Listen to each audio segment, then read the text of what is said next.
प्रिय दोस्तों, आपका भैरव तंत्र मार्ग में स्वागत है।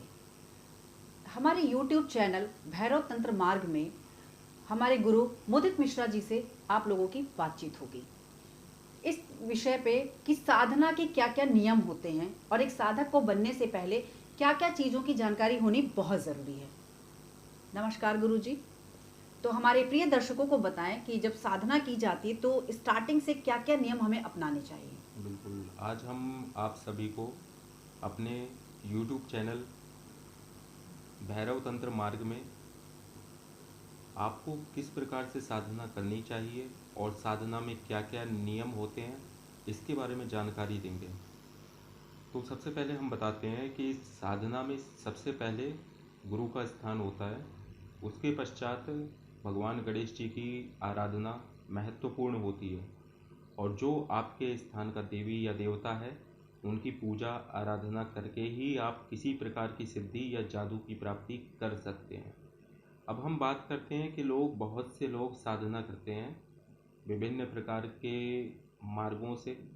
जैसे मार्ग क्या है, गाणपत्य तंत्र है, उसके बाद सौर तंत्र है, उसके बाद भगवान श्री विष्णु का तंत्र है, तब शैव मार्ग है। शैव मार्ग में अघोरी, कपालिक आते हैं और नागा साधु भी इसका एक अंग है। इसके बाद में कुल मार्ग की दीक्षा होती है। कुल मार्ग यानी देवी शक्ति का मार्ग, जिसमें श्री विद्या और काली कुल, श्री कुल और काली कुल की साधनाओं से साधक अपनी साधना को संपन्न करता है। गुरुजी, मैं यहाँ पे एक चीज़ पूछना चाहूँगी हम्म। कि अगर इन सब चीज़ों की जानकारी जैसे साधक स्वयं से भी कभी-कभी होता है कि उसे गुरु नहीं मिल पाता है बिल्कुल। और वो स्वयं से ही सोचता है कि मैं साधना करूँ, तो वो हाँ, किसको गुरु बनाए और कैसे वो गुरु बनाए?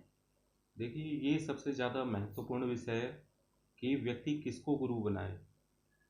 जो व्यक्ति जिस प्रकार की प्रवृत्ति का होता है, जैसे अगर आप तामसिक हैं, आपके अंदर तामसिकता अधिक है, तो आप तामस मार्ग के तामस मार्गों को साधना के रूप में अपना सकते हैं। अघोर मार्गों को अपना सकते हैं। अघोर में भी वैष्णव अघोरी भी होते हैं, जो कि बिना किसी तामसिक प्रयोग के सात्विक आहार के द्वारा अपनी साधनाओं को पूर्ण करते हैं।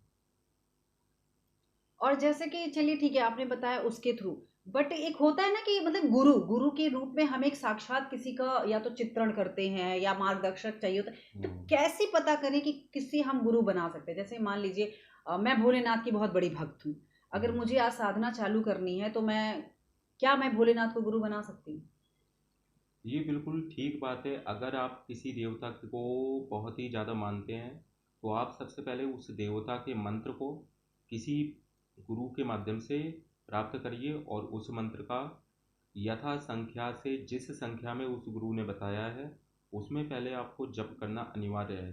तब आप भगवान की उस शक्ति से जुड़ सकते हैं और आगे की साधना को संपन्न कर सकते हैं। अच्छा, जैसे कि आप भी जानते हैं कि यूट्यूब में आजकल इतने लोग आ रहे हैं, ठीक है? चैनल बिल्कुल। पे चैनल बन रहे हैं, लोगों को भ्रमित किया जा रहा है। तो हम्म। अगर कोई साधक गुरु बनाना चाहता है कि चलिए ठीक है, मैं आपको गुरु बनाती हूँ, तो ठीक वो है। इतने पैसों की डिमांड करते हैं, तो आपका क्या कहना है कि पैसे लेकर के जो साधना दी जाती है या गुरु मंत्र दिया जाता है, वो हम्म। सक्सेस होता है या नहीं होता है? या फिर हम जब गुरु बनाते हैं तो एक दक्षिणा का प्रावधान होता है कि हमें गुरु दक्षिणा देनी चाहिए और गुरु दक्षिणा देना आवश्यक होता है, तभी गुरु का जो फर्ज होता है वो अदा होता है और हमारा जो कर्तव्य होता है हम वो अदा कर पाते हैं। बिल्कुल। तो जो ये लोग चैनल के माध्यम से साधकों से पैसे मांग रहे हैं और लूट रहे हैं, तो उसका आप क्या कहना चाहते हैं?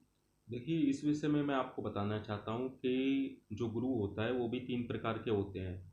एक सात्विक, एक राजसिक गुणों से युक्त, एक तामसिक गुणों से युक्त। तो सात्विक भाव से, यानी किसी के ऊपर प्रसन्न होकर, अगर उसको बिना किसी स्वार्थ के किसी गुरु ने दीक्षा दी है, तो वो गुरु क्या है, वो सात्विक कहलाता है। दूसरा मार्ग है राजसिक गुरु, जिसमें क्या है, वो पैसे के बदले, धन या दक्षिणा के बदले सिद्धि देता है या सिद्धि करवाता है। ये राजसिक साधनाओं का एक अंग है। तो राजसिक गुरु के ये लक्षण होते हैं। तीसरा आता है तामस भाव। अगर व्यक्ति तामसिकता, किसी अघोरी जैसे हो गए, कपालिक हो गए, तो अगर ये तामसिक भाव के साधक होते हैं, इनको बदले में कुछ ना कुछ चाहिए होता है, ठीक है, और या तो ये आपसे एकदम प्रसन्न हो जाए, तो आपको किसी भी प्रकार की सिद्धि या साधना करवा सकते हैं। तो ये 3 प्रकार के गुरु होते हैं, और जितने भी गुरु होते हैं उनके इष्ट भगवान शिव ही होते हैं। अच्छा, तो मेरा कहना ये है, दर्शकों की तरफ से मैं आपसे ये जानना चाहूँगी कि जैसे अगर वो लोग बोलते हैं कि नहीं, मैं पेड ग्रुप चला रहा हूँ और आप पहले पैसे जमा करिए, उसके बाद मैं आपको दीक्षा दूँगा, कितने हद तक ये सही है? जैसे कि मेरा मानना है, गुरु को भी खाना, रोटी, मकान, सब चीज़ों की ज़रूरत होती है। तो हमें कहीं न कहीं से, जैसे हमें ज़रूरत होती है, उन्हें भी होती है, तो हमें उनके लिए कुछ करना चाहिए। लेकिन जो एक खुलकर बोलते हैं, और बहुत से साधुओं का मैंने देखा है कि अगर कुछ आप बोलते हैं, पूछते हैं, तो बहुत भड़क जाते हैं। अपने जो भी उनके शिष्य होते हैं, उन्हें हमेशा सुनाएँगे या कुछ भी होता है, उस टाइप का बोलकर धमकाते हैं। वो कहाँ तक सही है? एक अच्छा साधक क्या है, जो एक धमकाने वाला होता है, या फिर साधक कभी, जो गुरु होता है वो कभी गुरु अपने साधक को धमकाता नहीं है? देखिए, लोग जो भी हैं, जिस प्रकार से धन की मांग करते हैं, उसके बाद में साधना देते हैं, तो और उसके बाद में धमकाते भी हैं, तो ये बिल्कुल गलत है। अगर आप किसी को कोई सिद्धि दे रहे हैं और उस व्यक्ति ने आपके ऊपर विश्वास करके, यानी गुरु पर विश्वास किया, तभी तो उसको सिद्धि हुई। सिद्धि का मूल लक्षण क्या है? गुरु के वो वाक्य हैं। अगर किसी व्यक्ति का आपके ऊपर विश्वास था तभी उसको सिद्धि हुई, तो इसमें अहंकार या किसी प्रकार का उसको धमकाना ये नहीं आता है। और दूसरी बात ये कि आपको अगर उस गुरु से आप दीक्षा लेना चाहते हो, अगर किसी के पास में धन इतना नहीं है, तो वो किस प्रकार से उससे दीक्षा प्राप्त करेगा? कहाँ से वो पैसा लाकर मतलब कि सीखेगा तंत्र को? तो इन्हीं सब कारणों के कारण हमने अपना ये चैनल बनाया हुआ है, जिसके माध्यम से छोटी साधनाओं से लेकर शून्य से एक साधक को तैयार करके शिखर तक उसको पहुंचाया जाएगा। और भैरव तंत्र इस जगत में, इस संसार में सबसे श्रेष्ठ आगम तंत्रों में आता है। और इसकी विशेष साधनाएं होती हैं, वो सभी साधनाएं हम अपने जुड़े हुए दर्शकों, जो भी हमसे जुड़ता है, उनको करवाएंगे और उसके बारे में सब कुछ बताएंगे कि साधना के क्या नियम होते हैं, किस कारण से साधना असफल हो जाती है। ये सभी बातें आज हम आपको इस वीडियो में बताएंगे।